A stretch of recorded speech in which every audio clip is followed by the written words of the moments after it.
Hi there. Welcome back or welcome to Recovering Out Loud podcast, the show where we get real about addiction and mental health recovery. I'm so glad you're here.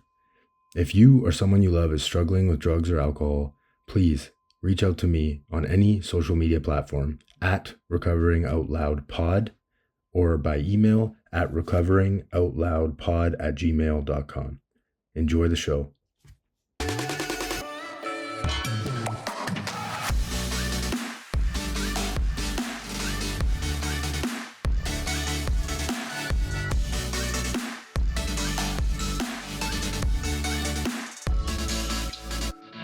By the way, do you go by Ben? You can save the syllables if you want. I'm actually Benjamin Lerner because there's like a poet, like he's a pretty big cheese. His name's Ben Lerner, like Pulitzer Prizes and all that. So I do the Benjamin for my platform, so to not step on his stuff. But you can call me Ben if you want. It's all good. It's funny when I was Googling you and looking up more of your songs today, which are great, by the way. I really appreciate recovery rap. I know you don't get offended by that, but like, nah, I celebrate it. Yeah, it's not really a thing, right? Like I haven't really found it other than you, and it's what you're doing is amazing, man. I love the music. I vibe to it in my car. It's not just good lyrics. It's actually I vibe to it. You know, it's good music, man. So keep doing what you're doing. I love it. Thank you. I love it. But yeah, Ben, thanks so much for coming down, man. But yeah, to touch on my earlier point, when I Googled your name, what I was getting at is that guy came up, that poet. And I was like, well, you're basically a poet. So, it's really cool. Like I've read his stuff. It's very interesting. It's very scholarly. It's very powerful. But me and my producer, we wanted to make it clear that it's a different thing. So we did the full name. But if you want to call me Ben, my nickname's Skinny. You can just call me random real beanie hat man. Like that's what some people will say in other comments. They're like, oh, like I follow you and the long haired guy with the hat. And I'm like, that's me, long hair hat guy. So whatever works. But you probably, I'm going to assume this because I haven't met you before recovery, but you probably didn't always look this good. You probably always didn't look healthy. You're, no stranger to opiates and drugs. And you talk about that openly. That's a huge problem right now in North America, especially in the United States. And you're from Vermont. So why don't you talk about a little bit about your story and how you came into recovery? Yeah. So forgive my cheesy millennial reference, but the Spark Notes version used to be this site where you could instead of reading a book before ChatGPT and Grok and all that, you could Google the Spark Notes shortcut of the book to pass your test. So the Spark Notes version is, I do live in Vermont now, but if my atrocious mid-Atlantic accent isn't enough of a giveaway, I wasn't born this close to the northern border. I was born and raised in Washington, D.C. I'm the son of two Ivy League educated journalists. I'm not a billionaire, but I have a little bit of a history of privilege in my family. My great-grandfather was a Russian immigrant-born American composer named Irving Berlin. He wrote God Bless America, White Christmas. And I'm not saying that to flex like any family ancestry, just to give context that addiction doesn't discriminate in terms of where you come from. I know people from the projects and trailer parks who now own million-dollar businesses because they got their life right in recovery. And I know people who grew up in houses that dwarfed my nice suburban house growing up. And all it got them is a nicer box when the fentanyl took them out. But the best way I can describe it is that I was an alcoholic and addict before I ever took my first drink, because I was always fixated on an external solution to help me navigate or just kind of kick the metaphoric can down the road of my internal problems.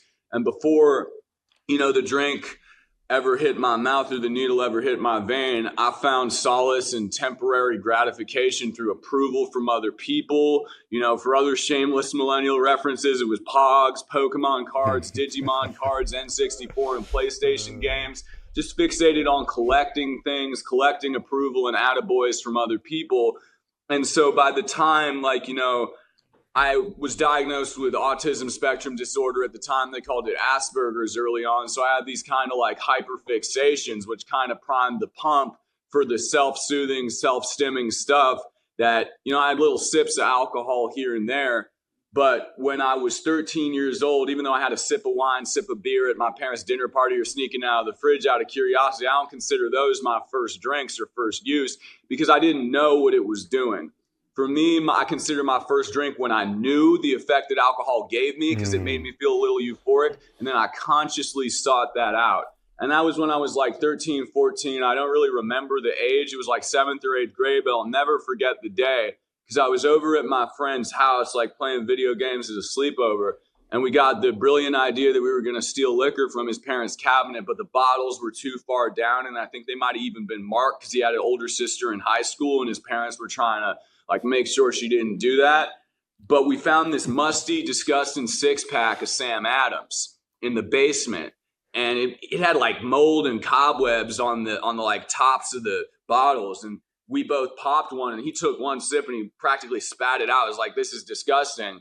But me being an alcoholic, I downed that lukewarm, moldy beer.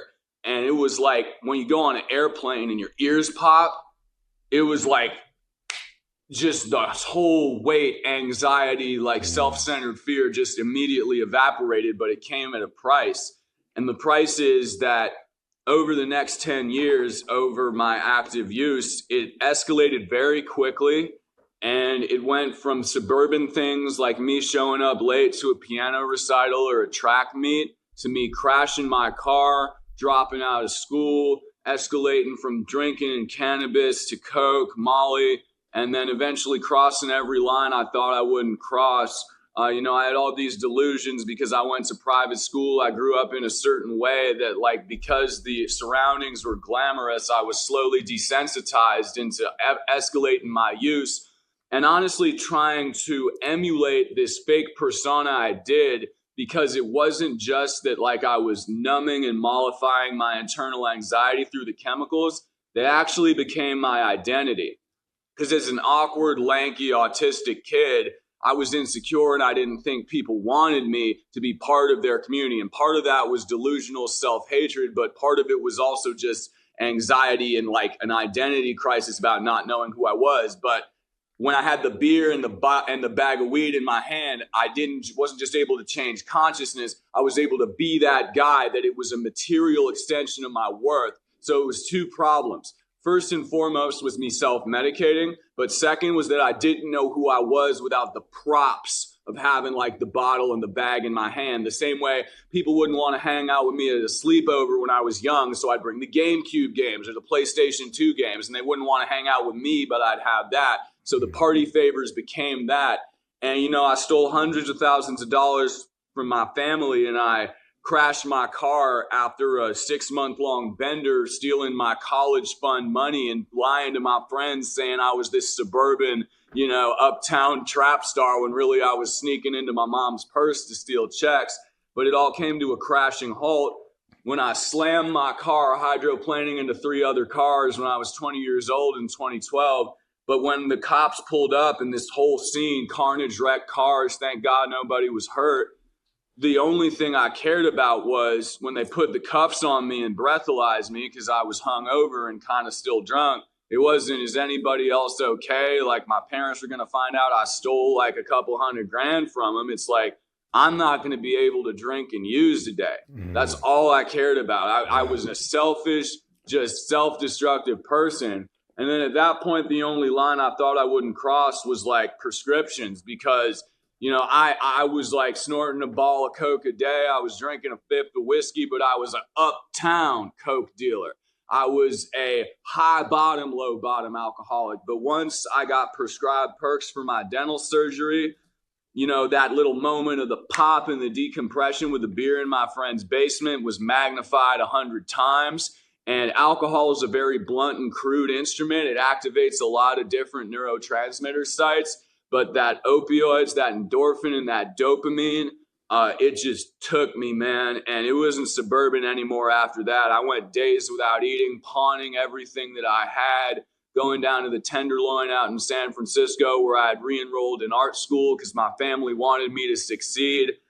And all the fantasies I had of being this like suburban Scarface character turned real quick into something a lot less glamorous, and me crossing every line, smoking Roxy's off a foil, shooting dope, shooting fentanyl, smoking crack, picking cigarettes out the gutter, lancing abscesses with blunt needles, passing out in movie theaters. I never got Narcan, but I would wake up blue in the face, my whole body falling asleep, tingling, security guards shaking me awake, passing out on my friends' couches, them trying to revive me.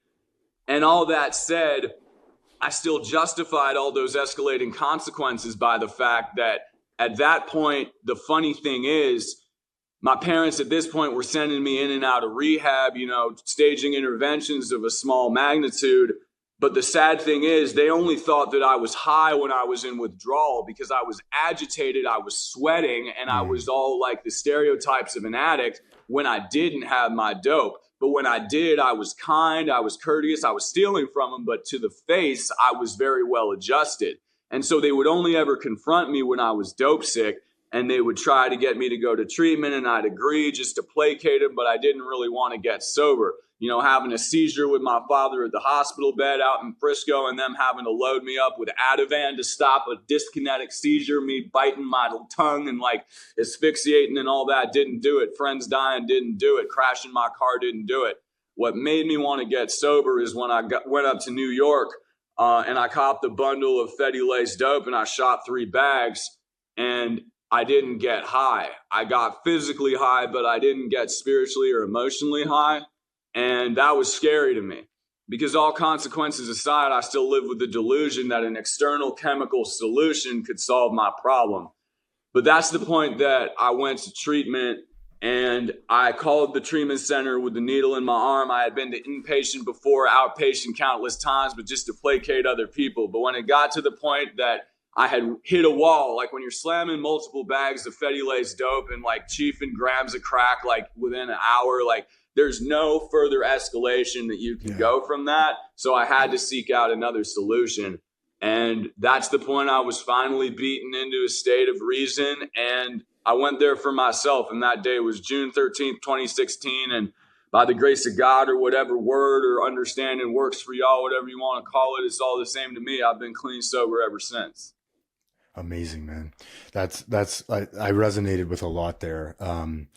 I truly, I hadn't thought about this in a while, but yeah, it's like I got to a point where the drugs stopped working, right? They stopped providing their purpose, which was, you said it perfectly, using outside things. I'm paraphrasing, but using outside things to fix my insides, whether it was love from you, attaboys. That was a big one for me, like noticing me, loving me, whatever that looked like. And, it wasn't until, I went to treatment. I've been to 3, and every time I went there, it was for my parents, for my wife, just to get them off my back. Right. And I knew I had a problem, but I wasn't going for myself. It wasn't until I really stayed and did the work and started taking some direction from people where it's like, Anthony, maybe your way's not the right way. Maybe you're wrong about how to get sober. Maybe you're wrong about a lot of things.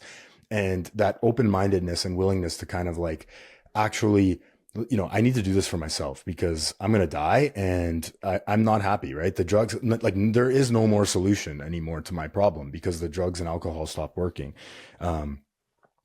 Was there a moment in that treatment center, that final one, where you kind of flipped to do it for yourself? Like, do you remember what that moment looked like where you said, I'm going to do this thing for real now?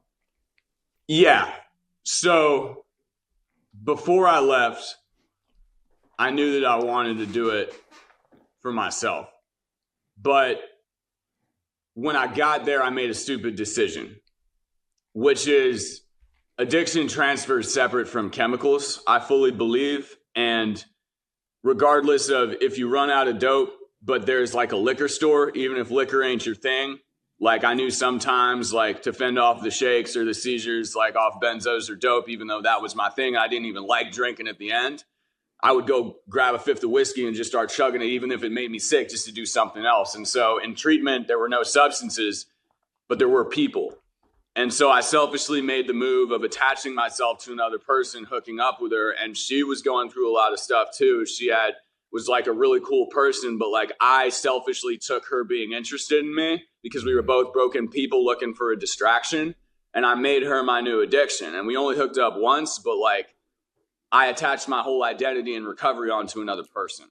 And so when she stopped talking to me because someone spread like a rumor that I had like an STD out of whatever, like rehab drama or whatever, I packed my bags and I wanted to leave.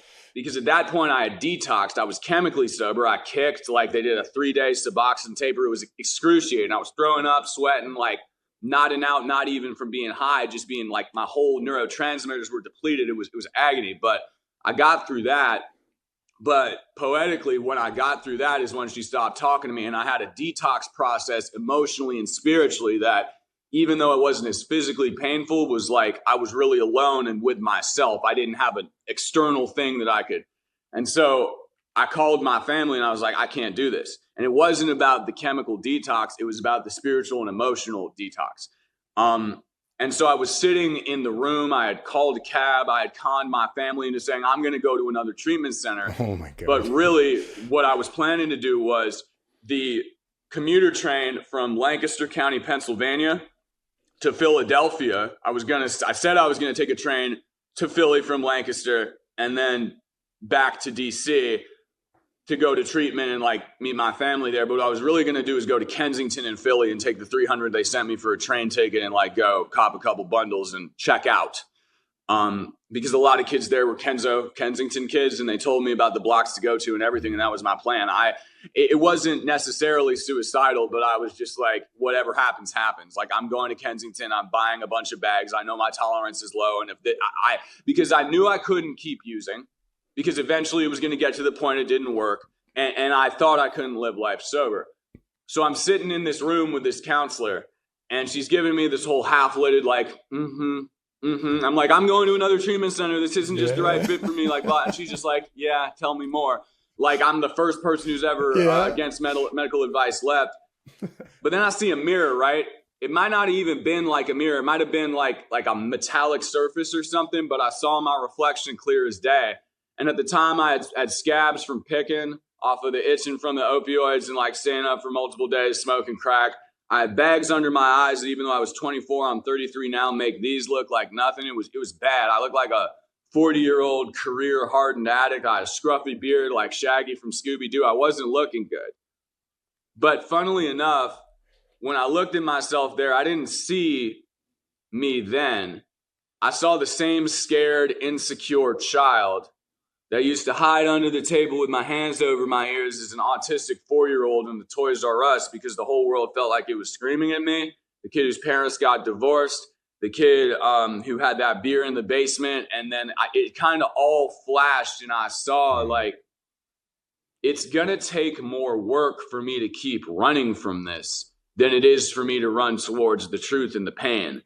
And it was not just literally running, like taking the cab and going to Kensington. I'm like, no, it's not even the drugs. It's not even anything like that. It's like, you're afraid of your reflection. It's not the withdrawal. It's not romantic disappointment. Like, yeah, all that's powerful, but you're afraid of yourself. And no matter where you go, even if you pass away, like you are going to be there. Like it's still going to be you. So you have to face this. And so I canceled the cab, and after that, it wasn't just about like chemical sobriety, like beautiful things happen in there. Like the day I decided to stay, the person who had been running like the cafeteria program, like they appoint certain people, in the center who are patients to like serve food to people and wake up at 6 a.m. instead of 7 or 8 to like go and like help serve the food, cook the food, plate the food. And I started doing that breakfast, lunch, and dinner whenever they let me.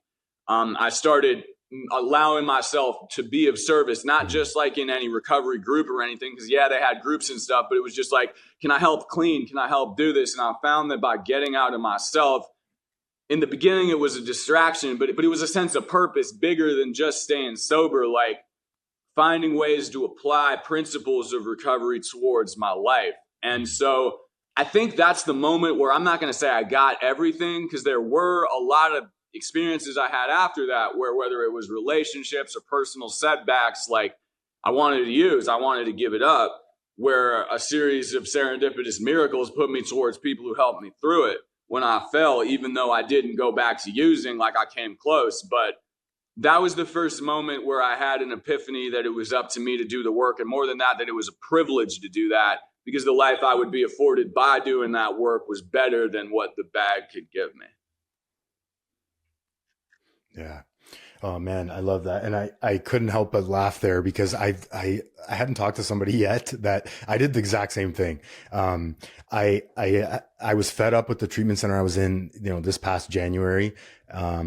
And they weren't doing things my way, right? Like they weren't, their things weren't going according to Anthony's plan. And I was like, I've been to 2 treatment centers that were better than this one. And, don't you know, I was trying to run the whole place, right? The actor that they talk about, trying to be the director and the actor, trying to do everything, arrange the lights, right? Sweep the floor. I was trying to be that guy. And, don't you know, you're not living according to Anthony's plan. And, it could be better here. And I had the exact same situation where I sat down with a counselor and he just looked at me and he was doing the whole like, yeah, you're going to go to another treatment center, a better one. Yeah. That's what you're going to do? Okay. He wasn't saying that, but he was clearly, communicating it with his face. And I actually did end up leaving that treatment center. And I'll never forget this. I went home, I started looking for another treatment center, and I called my therapist. I don't know why. And again, this is why I believe in God, spirituality, higher power, whatever you want to call it, like you said. Something a thought came into my head, much like what happened with you, where I had this kind of epiphany where I was like, my therapist is in sobriety and recovery. And I just had this thought to FaceTime her. I don't know why, I hadn't thought about her in a while, and I FaceTimed her and I told her my plan, my idea. Right. And I found this to be so helpful in recovery today. I always try to tell people that this is what helps me the most, is reaching out and like sharing your ideas with people. Like, here's my plan. Here's what I could do. Cause I didn't do that when I relapsed after 8 years. That's what took me out, was having this plan and for me, it was getting into performance enhancing drugs, right? Not mind altering, not, all this like, BS in my head that I was spinning, this justification. I can get a prescription from a doctor, so it's all good. I wasn't telling people about my plans. And that's what ultimately took me back out, right? I didn't run things by people. I just acted on my will and and that's what got me in here in the first place. I forgot that that's what got me into the hotel rooms by myself, smoking meth, snorting, whatever the hell I was doing with people I shouldn't have been around. I wasn't telling people my ideas, my plans. So this time I called her and she right away, she listened to me and she just goes, Anthony, like, you have to go back to that treatment center, right? And she said it in a not so nice way, but she knows me by now. I needed that tough love, right? You need to get your effing ass back there. And I thought about it. I prayed about it because that's what I was taught to do, right? I asked for help, and, I went back that night, I called the treatment center and I said, hey, I made a mistake. I'm sorry. Like I shouldn't have done that. And, I apologize for my actions. Right. I kind of lost it on some people too. I kept it pretty calm, but can I come back? And they took me back that next day. Right. I went to, a recovery group that night, and, funny enough, actually, one of the guys at that meeting that stood up and talked, he ended up coming into the treatment center that night that I went back there, and I saw him and I was like, holy, I did one of these where I just kind of looked up and I was like, okay, I get it. Like, this is where I'm supposed to be. Thanks, buddy. And, those moments happen in my life all the time. I just have to notice them, right? I have to notice these little God shots, God winks, whatever you want to call them. But yeah, it's not easy. It's, and to your point, it's like life wasn't perfect after that, but I always think like, if you had taken that train, if you had acted on that will, you might not be sitting here today, right? Like, who knows, right? We don't know. And that's the thing. When we pick up, like, people are like, oh, I know what's going to happen. I'm like, I don't know, dude. Like, I've never used a needle. I have used a needle, but I haven't used a needle to shoot opiates yet. Right. I always say that it's like, if I close this call today and go, I always say this, if I close this and say bye to you and go back out there and start drinking again, all bets are off, dude. Like, I don't know what's going to happen next. Right. Because I'm an addict and an alcoholic, and one is too many and thousands never enough. I always want more. I don't know how to stop. I don't have an off button. So it's not even worth testing it today, Yeah, of course. And, the addictive impulse for me isn't necessarily just tied to a chemical. I think that regardless of whether my relapse is chemical, of course, that's going to have the most devastating consequences. It's going to reset the clock. It's going to do all kinds of like internal neurological damage. And, the way that I get down, I'm probably going to be sitting under a stone. But separate from that, I think that regardless of what phase in recovery you're at, and regardless of what delusions get you back to that place of turning to whatever destructive solution it is, I can completely destroy my life today in ways that have nothing to do with chemicals. I mean, I'm a father of two. I work a fairly demanding job in addition to the content and like the other stuff that I do. And, you know, I can just walk around salty and just self-destructive all day.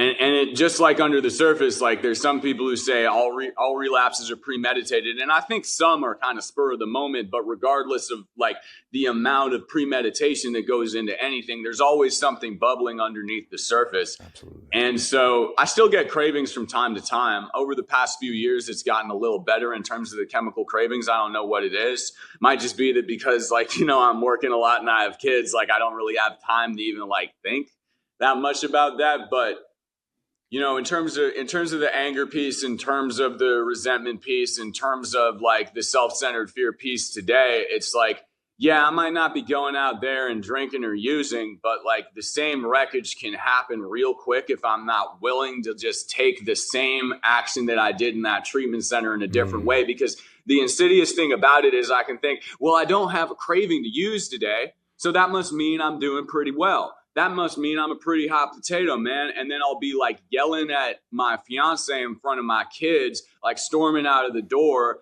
and just like doing all of this stuff. And because I'm sober, I think, oh yeah, well, you know, I'm justified in this. But see, the sad thing about that is that can open the door for other things. So for me today, it's like that same motivation always has to be, like you say, ask for help. And the other day I was talking to a person who's very near and dear to me in my recovery. He's also a father of two. He's a little further along than me.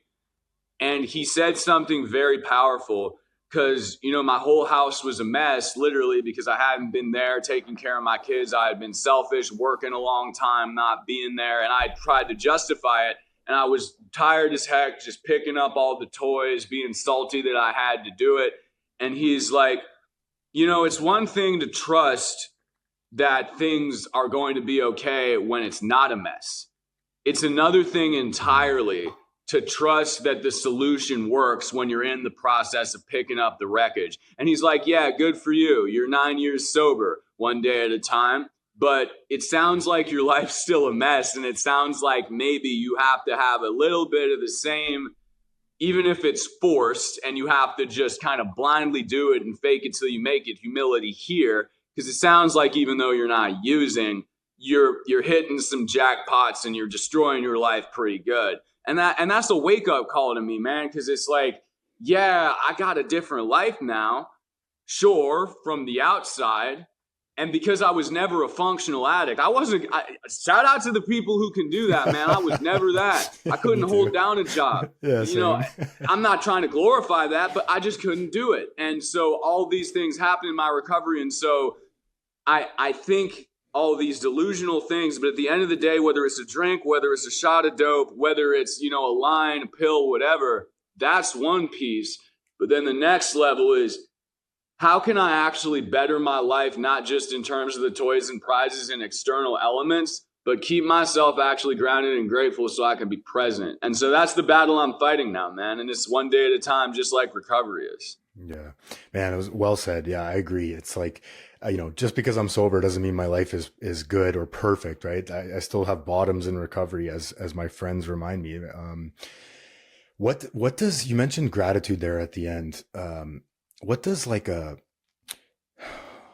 I get these gratitude cries every once in a while where I just like, you know, it happens a lot when I'm listening to music, and I'll be listening to a song and it'll remind me of a time, you know, camping with my dad or something, or, you know, usually classic rock because that's what we listen to a lot.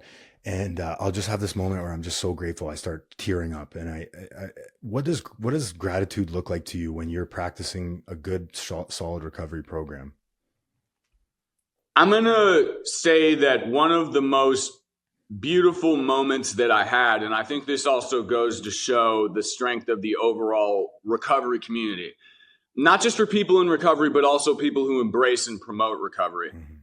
I was on a business trip and I was listening to one of my favorite artists that, even though he's not 100% sober, really goes out of his way to represent for recovery. And he is in recovery from his drug of choice, but he's not completely sober. And some people give him flack for that, but that's kind of the whole point of where I'm going to get to in this. And that's Jelly Roll. I was listening to, Whitsitt Chapel, all the like more spiritual songs like She and Save Me and all that.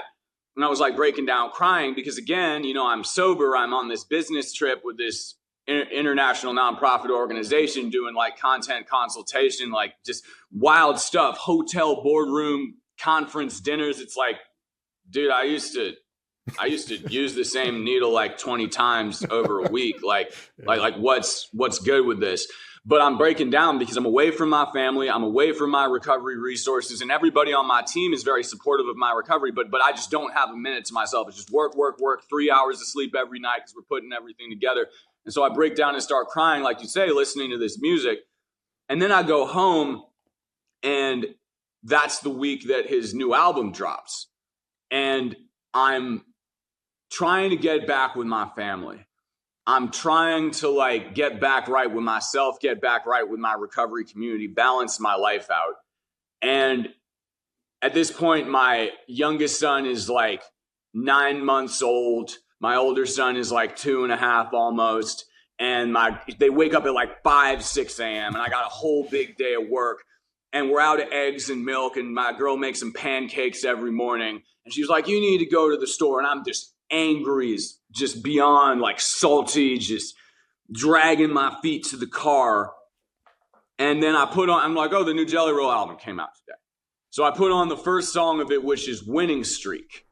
And the chorus is like, I was so afraid to be in this seat till I met a man who was 20 years clean. He said, everybody here's felt the same defeat. Nobody walks through these doors on a winning streak. Mm. And it makes me cry just thinking about it, man, because I drove to the store and that line played like the second chorus before I pulled up in front of my house, and it had nothing to do with getting sober.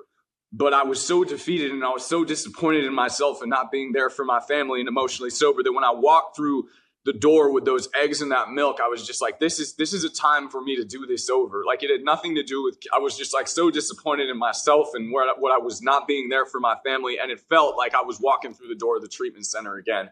Oh. And I felt so inspired by that, that I saw that people were like making these videos hating on Jelly Roll. Oh, he's not sober. Oh, he's a sellout. Oh, he's Hollywood this and he's that. And then as a person who is 9 years sober, hearing that song, which had nothing to do with like a relapse, but just me being so down in my recovery, feeling like I was so worthless. I felt so seen and I felt so heard going through there. So after I made up with my kids and my girl and gave them a big hug and apologized, broke down, started crying kind of like I am now, I made a reel about how, this guy's doing amazing things. Like, he's doing beautiful stuff for recovery. We need to support all paths of recovery, all this stuff. And I thought nothing of it. I went about my day and I put my phone down and I was really trying to be there for my kids. And what ended up happening is that Jelly Roll saw that post and on the day his album dropped, and he said to me, I'm crying right now. Wow. In a comment on TikTok, I feel seen and I feel heard. Wow. And the full circle moment thing about that, man, is I was at a point where I was breaking down and I was feeling like I was worthless.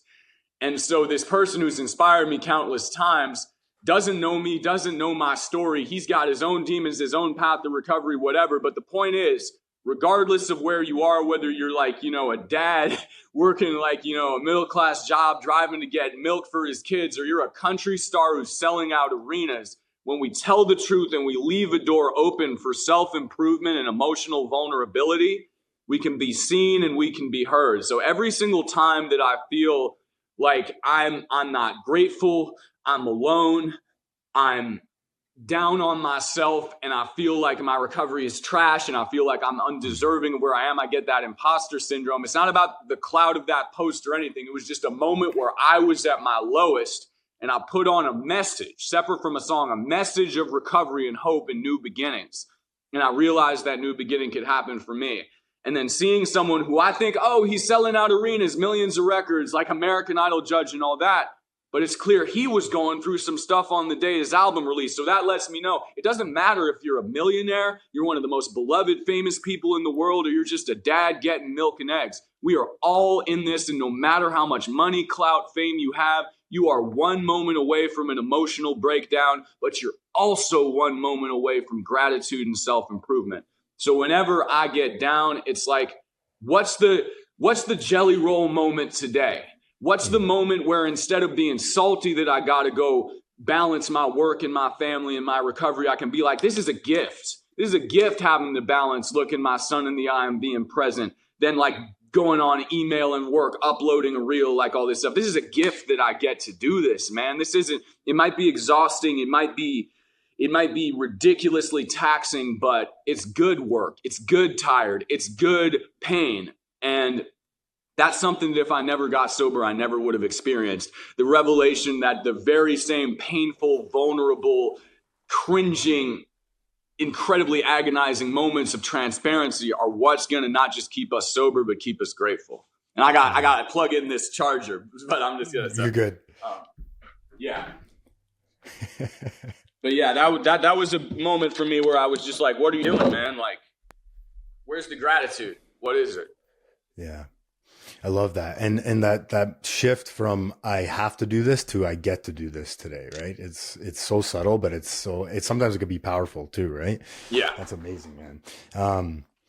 I want to talk about music, but first I want to talk about like, how did you end up getting into social media and spreading the word of recovery? I think it's so important because there's a lot of crap and garbage on social media and dangerous messages and misinformation, but there's also a lot of hope, man. There's a lot of hope. There's a lot of people doing really important things, spreading the message. And, like you said, is you never know when you're going to get seen by the right person or the person that needs to hear you, or heard by the person that needs to hear you. How did you transition from, into social media and posting reels and helping others that way? So when I was 2 years sober, I was working towards my goal of becoming a drug counselor.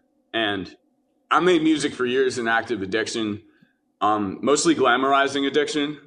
I worked with a lot of figures that I'm very privileged to have worked with in active addiction, like Project Pat, Mac Miller, may he rest in peace. Before he blew up, I did a track with him. And, when he died in 2018, that really spurred me to get back to writing, but I was just doing it for me. I wasn't really uploading. I was uploading on SoundCloud, but I wasn't even really posting on my Facebook because I didn't want people to see. It was literally just for me. And I was working in the service industry, paying my way through college to be a drug counselor. And I had this moment at the treatment center that saved my life. And I want to make it clear, where I was running these peer recovery groups there, but I wasn't a clinician. And at the end of one of the groups where I would bring speakers into these clinical settings, this kid who had been rolling his eyes the whole time came up to me and he confronted me. He's like, hey man, I don't want to be sober because it seems like all you guys talk about is recovery, blah, blah, blah. And he reminded me of myself 3 years before I was actually ready to get sober. And I was having a hard day. So I just kicked it on. I was like, listen, man, I know you just really leveling with him because he was doing perks and Adderall, in the low key in a way that I had been right at the very beginning when, and I hit him with truth and I didn't sugarcoat it. I cursed. I used the names of actual substances, not the clinical names. I used addict instead of substance use disorder. But at the end of it, he's like, dude, I don't know if this is okay, but I want to, can I get your number? I actually want to talk to you about this, man. Can we get lunch or something? Once I'm done with this, I know, I'm like, yeah, bro, here you go. Let's do it. And I did end up going with him to a recovery group and all that stuff down the line. But the counselor accosted me and she's like, you can't do that. And I was like, oh, no, I can't get lunch. But she's like, no, not that. You can't use the word addict. You can't use street names of drugs. You can't be that confrontational. That's unprofessional. And I wanted to scream at them this kid was rolling his eyes through the institutional language and all this stuff, right? I was talking to him man to man, addict to addict. And this is what's making him want to do this. But I didn't say that. I was like, okay. And I bit my tongue. And I kept working there for 3 months, but I was just so disillusioned about it because I was like, I can't be me. I can't say what I want to say. And that inspired me more to get into my music. And then 3 months later, I was up in Vermont because my dad built a house up here, a little cabin in the 70s, and he gave it to me after I got sober. And I was working on fixing it up with the eventual aim of moving up here to be a drug counselor. But then I didn't even know if I wanted to do that, even though I was still in school.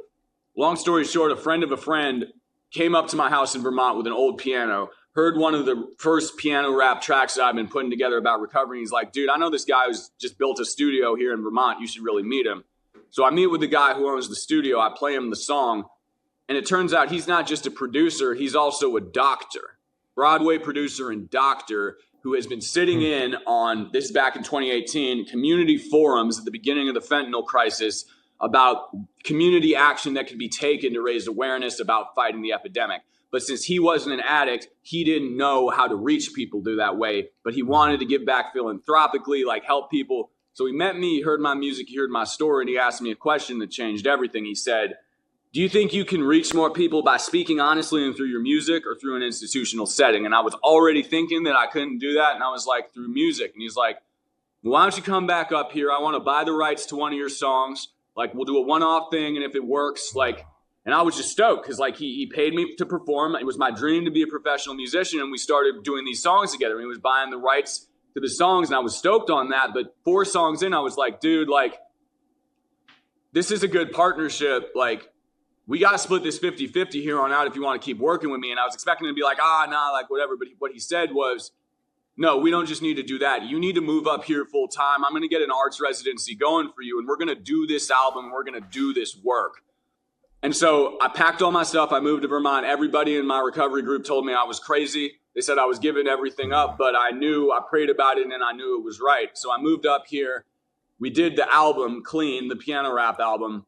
But then the pandemic happened and all the tour stuff he was setting up fell through. And I started working at the magazines he also owned as a journalist, another opportunity of recovery, because at that time, like, live shows were shut down and we were still working on music, but it was a hiatus.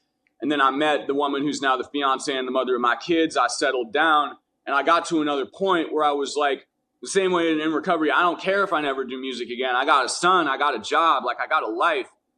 But then one night, my son was 5 months old, and my girl couldn't sleep while she was nursing him and like all this stuff, and she's scrolling through reels on her phone.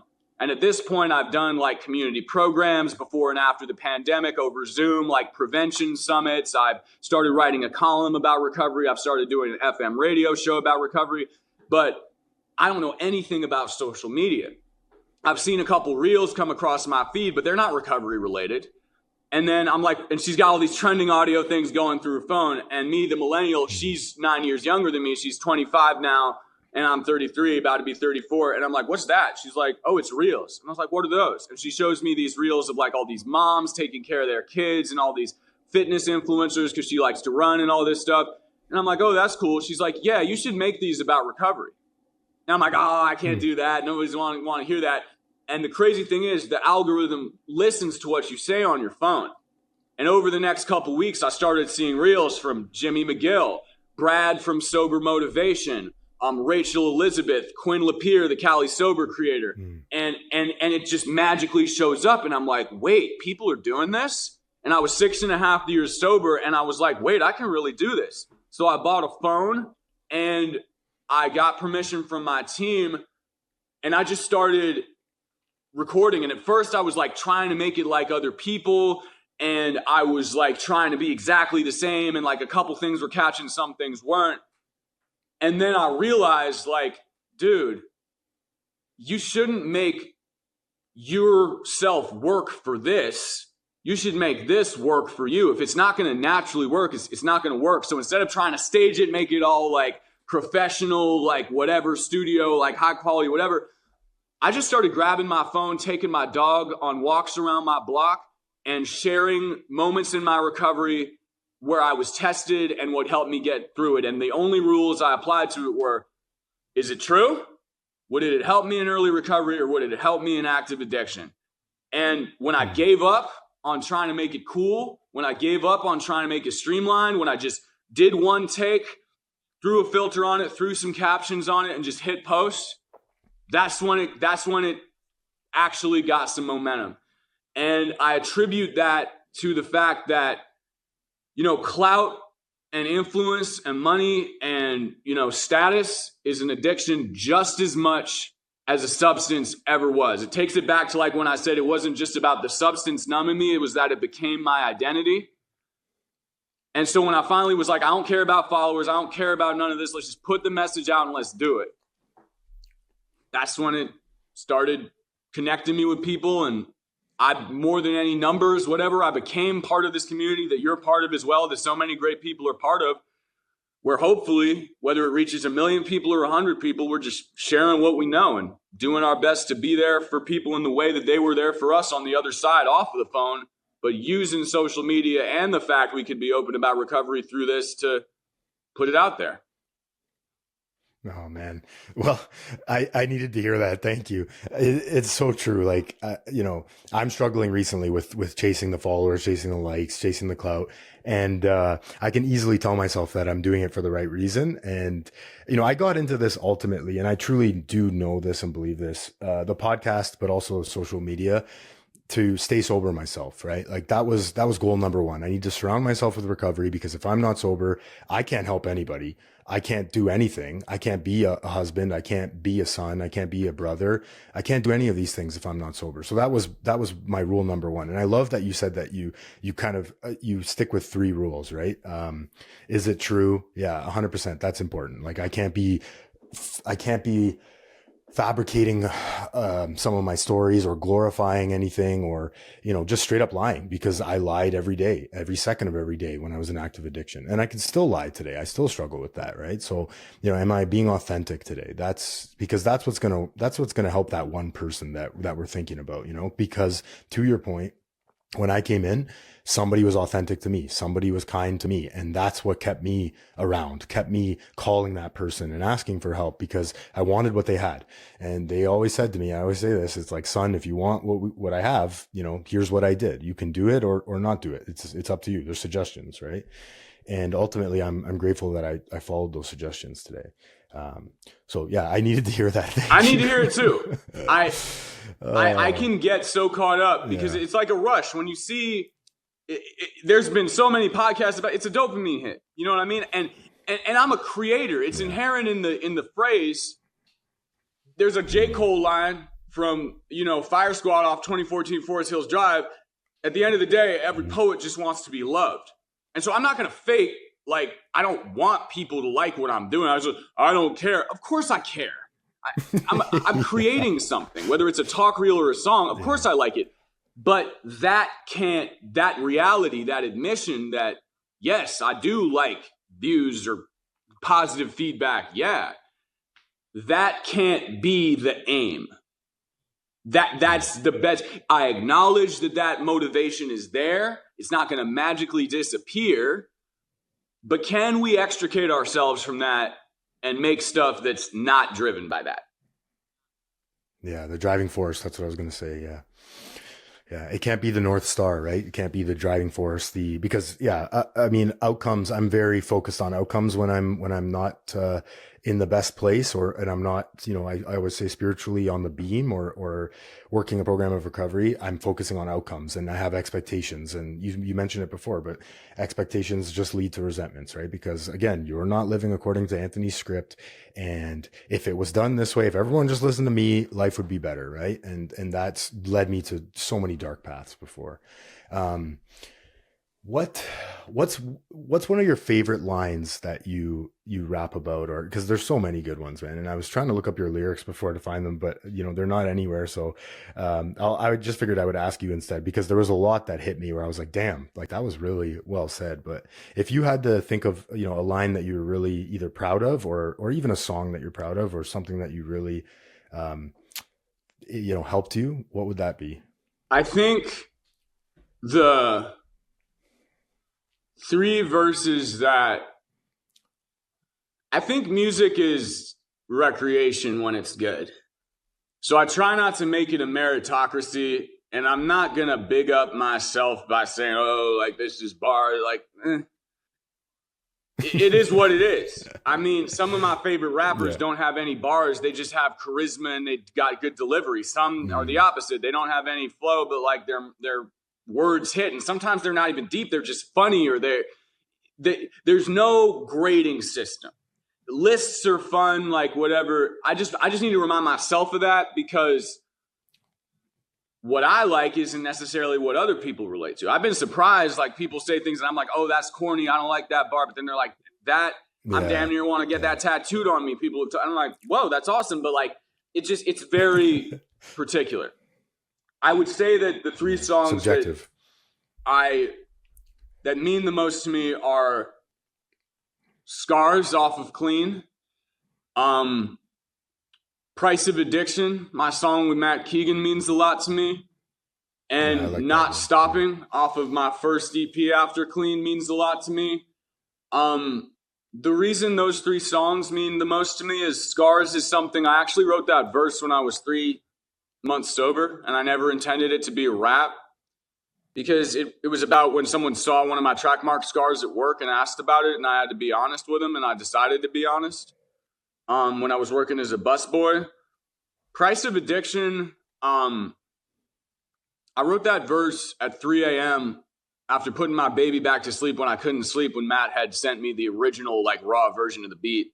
And I was trying to make it all these things, but I was just like, what would you want someone to say if they were giving you tough love about, like, what would await if you went back? And I'm not going to say I freestyled it, but I wrote it in 15 minutes. I wasn't sure Matt was going to like it. I just sent it to him, and it is what it is on the song.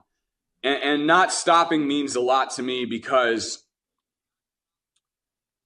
I was at a place where I was recording a lot of verses for social media. It wasn't clear whether my team was going to let me make them into songs. I was starting to get a lot of hate for recovery being the omnipresent thing in my music. And, you know, the person who inspired me the most, I mean, of course, you know, Eminem, Royce da 5'9", Jelly Roll, yeah, but Kalichi, more than anybody, is my number one inspiration as a artist in recovery. And that was the song that connected me with him. That was the verse where when I dropped the raw version, he reached out to me, and it was kind of a beautiful thing because I didn't plan it. All three of those verses were written through. I didn't think about them. I just penned them almost freestyle style, and they've ended up being kind of the most significant things that have opened my life up. But more than that, just reminded me that it's all about being present when you write something rather than having a concerted aim, and kind of in the same way as in recovery, if I can get out of my own way, cool stuff can happen. Kind of the best laid plans don't always amount to something. And so more than like the bars, because there's some things where like my favorite line of anything that I've ever done personally, just because I like hip hop and it's so multi-layered, is on Not Stopping. It's because when the M boxes and H turn to pine boxes, too many friends pass like Nash and John Stockton. Like that's the one, like when it came out, I was just like, okay, that's something that like, if I was in active addiction, I would have been like, okay, that's hip hop. So I'm happy with that. And a lot of people have, you know, gassed me about that or whatever. They're like, oh, I never heard like a recovery line like that. And I'm like, well, we've all lived it. So whether it rhymes or not, or it puts metaphors together in like a clever way or whatever, sure. But the challenge I did with that is how can I encapsulate losing friends in the evolution of the opioid epidemic from pills to fentanyl and like in one line. And that's, to me, is whether it's talk content or music, it's like, yeah, you can have bars, you can have good delivery, you can look in the camera the right way, have a good angle, have a good mix, like, sure, but is it true and is it going to help people?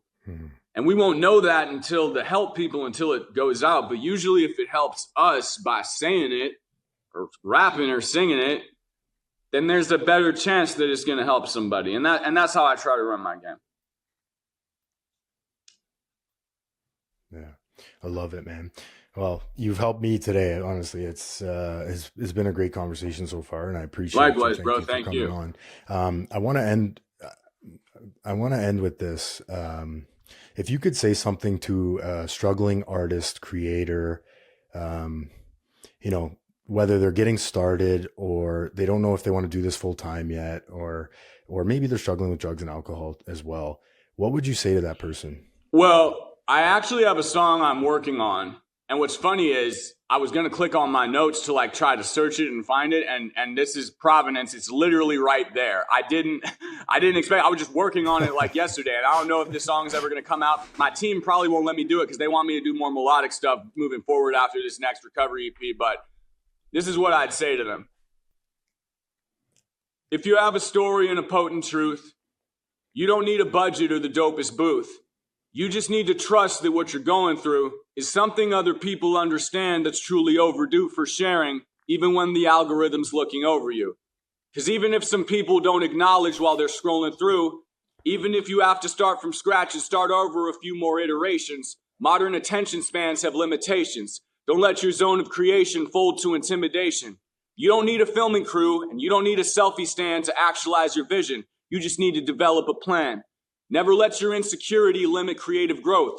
If you have knowledge, channel it through your content and make it known. And if you're only in it for the fame or the clout, take it back to the basics and then reframe what you're about and ask yourself, when the money and the hype disappears, will your content inspire people to fight through their fears? Oh, wow. Thank you. I love it. It was interesting that was like right there. I mean, that was working on because I know that encapsulated the whole episode. I hope really. so. I mean, oh man, listen, I hope that comes out. What I would say, separate from that indulgent millennial recovery boy verse, is if you have a crappy, prepaid gas station Android phone with low pixels, and you have a crappy looking apartment. Yeah, it might not look like a Rachel Elizabeth or Sober Motivation video. Shout out to them. It might not look like a Brandon Novak video. Shout out to him. But it's going to look like the phones and apartments of a lot of other people who are actually in early recovery going through the struggle. And even if the algorithm doesn't prioritize you, it's not just about honesty in what you say. You don't need to save up for like a dope iPhone or like Galaxy to like have good content. You don't have to have perfectly color synced stuff. You can use stock Facebook, YouTube shorts, Instagram, TikTok fonts, not even correct the captions, not even place them, not even have perfect bordering or like camera placement. If what you're saying is true and it comes from the heart, even if you don't have anything to say and you're just like, 353 days sober today. Like, I got a job today. Like, one of the most powerful videos I've seen that went mega viral, and it made me so happy to see it, is a girl wasn't even saying anything. And the girl wasn't even talking about being strong in recovery. She had her phone on and she was crying with a trending audio of Honest Abe, I'd rather overdose. And she said, I'm driving around in my car crying, trying to get through the cravings so that I can be there for my kids and not go back. And it got tens of millions of views. And it didn't come from it being a pretty camera. It was a horrible camera, horrible angle, horrible content sync. But it was real. And God bless her for doing that, man. Because that's the type of content the world needs. It's not polished. It's not professional. It's real. It's resonant. And it's saving people's lives. Pick up the camera. Don't let anybody else hating. Don't let your own voice hating. If you have something to share, pick up the phone, hit post, and let the chips fall. You have no idea how many people want to hear you. None. I guarantee it. Yeah. Well said. Yeah. One of my favorite people, and he's an author too, but producer Rick Rubin, he has an amazing book called The Creative Way or Creative Act or something. And he always goes back to, art, creation, art. It's not for the audience. It's for the artist, right? And how it's going to be received is how it's going to be received, right? It's not up to me. I can't control that. But if it makes me happy and I'm happy with it, then it's art and it's my art, and it's a beautiful thing. So I appreciate you, Benjamin.